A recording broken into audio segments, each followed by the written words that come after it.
Greetings, my name is Piero, and welcome back to the Neon Slice. Today I'll be showing you my best sorcery build.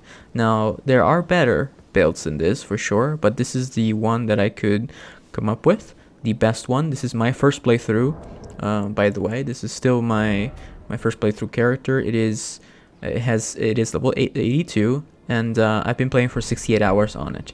Now, I want to give a disclaimer. All these things that I have, well, most of them, including my weapon, are acquirable since early on in the game.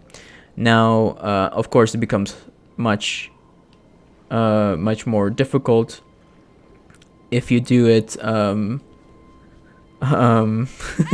just saw that ghost do that. That's pretty cool. So for my main weapon, I have the Moonveil, which is a katana. Now, it's still not maxed out. It's only +6. This does go up.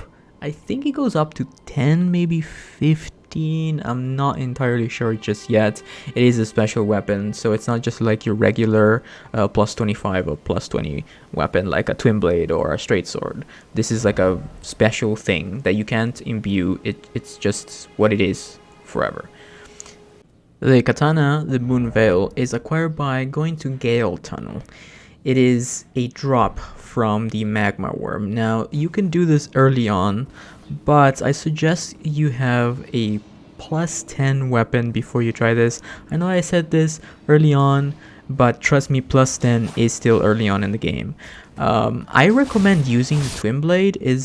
It is something that you can just get right off the bat as soon as you start a new character.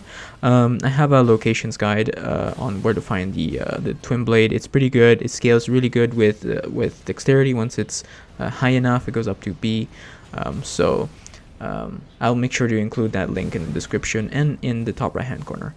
Anyway, after you've beaten the area, you'll be confronted by the magma worm, and at the end of the boss fight, it will drop the Moonveil sword, which is the main sword that I'm using. If you're having trouble with the boss, just insert the code in your passwords, co-op and seekers, to have a bigger chance to play with people like me and stuff.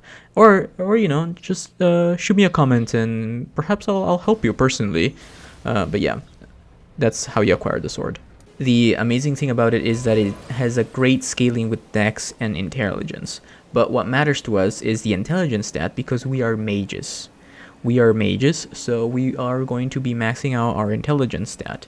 So scaling means how much damage that thing deals based on your level on that stat. So if I have 51 intelligence, that means I'm scaling amazingly with this Moonveil.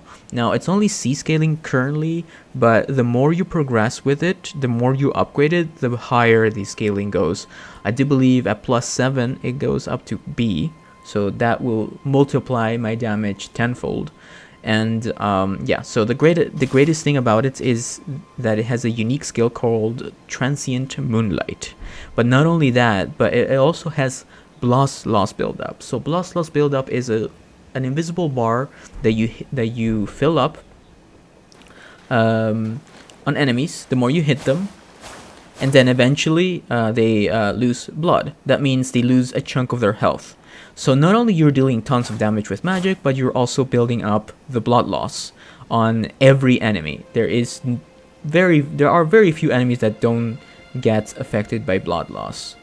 So especially players, this is great. But yeah, the highlight of this weapon is the Transient Moonlight. So if I'm holding a staff like this one, or nothing at all, I can just hold L2 or left trigger, and R1 does that, and R2 does that. So the highlight of this is the R2 version. So R2, let me see if I can do it. I can demonstrate it with this.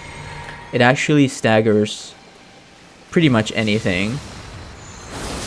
As you can see, I'm just destroying that, whatever that was.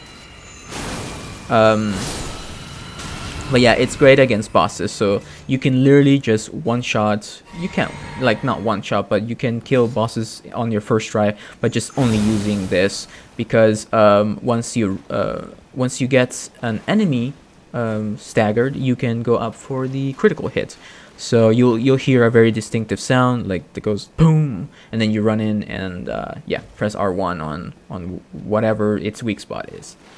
That's why it's great. You can just do this constantly with R2. It only works with R2 though. It's like let me see. I don't know if that was the sound, but yeah. So every enemy has posture. So posture is yet another invisible bar that you build up with hits.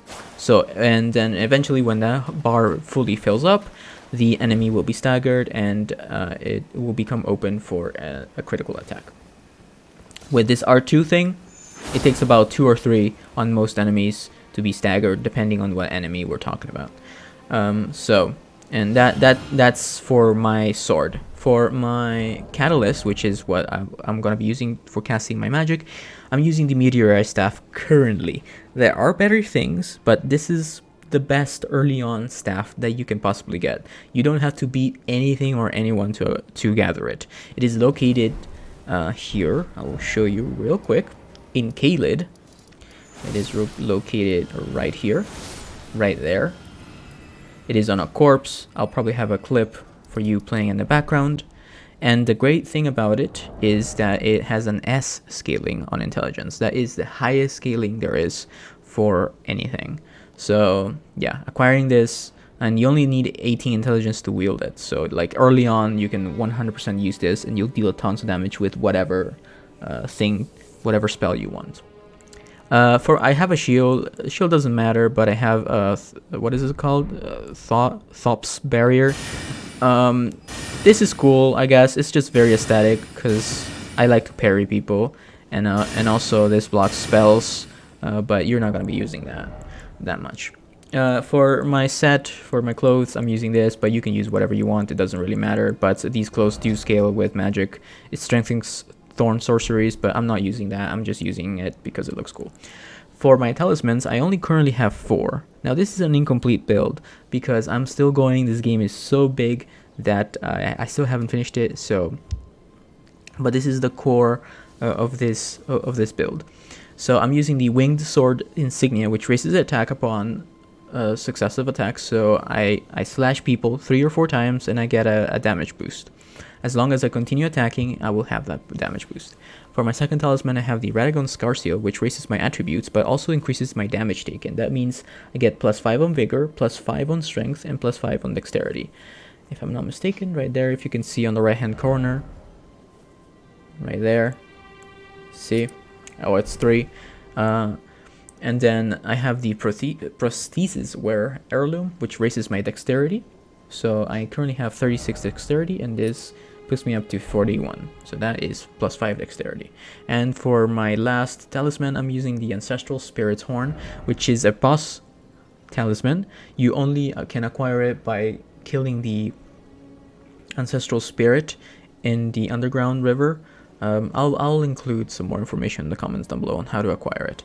But this is probably the most important piece of our puzzle, of our build, because what it does is it restores our focus points upon defeating enemies. So since we're going to be using this L2 and we're going to be using magic a lot, we need that blue bar to be refilled. Now I haven't really powered up my mind, which would raise my FP bar, so this is really great for me because I can just spam this thing and then I can just regain it by just killing a couple enemies. Let me take care of that guy real quick. As you can see, I don't even have to aim it. And lastly, for my spells, I'm using as my main spell, I'm using the Shard Spiral, which is acquired by completing Sorcerer Selen's questline, which is an amazing storyline. I suggest you watch that on my channel. But the reason why this is an amazing spell, not only it looks cool, it goes through enemies and it hits them multiple times. As you see, it's like a helix. So yeah, it just destroys everything. So you may be familiar with the Glintstone Arc. It's similar to that, but like 10 times better. Spells don't really count, don't matter that much. You can use whatever you like, but these are the ones that I like. I like using Stars of Ruin, which is also another roll catch, and when people try to run away from me, I'm using the Carrion Slicer, which is also acquired by talking to Selen.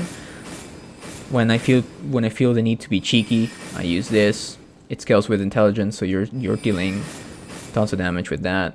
You're being faster than your katana. And then lastly, we have the Great Blade Phalanx. This is just a defensive spell, just in case you want to just cast it before you stand up.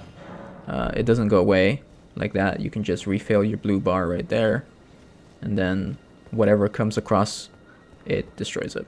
Then we have Rock Sling. Since this staff scales so perfectly with gravity spells, which are the purple spells, don't forget that, they're the purple spells. I'm using that just for fun. There are more gravity spells that you can use, and I'm sure you have more than me. But yeah, so you can be a gravity only build if you would like, but I'm liking this setup so far. Perhaps it'll become better later on. Anyway, what else to say? That's pretty much it. Basically, this build is very heavily dependent on the L2 weaponar attack. So use that, save it if you want to. For the boss fight, trust me, you'll notice how much of a difference it is to do boss fights with this L2 R2 thing. And yeah. Let me know what you think about this in the comments down below. As always, if you're new around here, please consider subscribing and leaving a like on this video.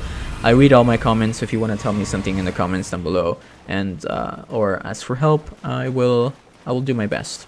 So yeah, that's pretty much it. Thank you, and have a wonderful day. Bye bye.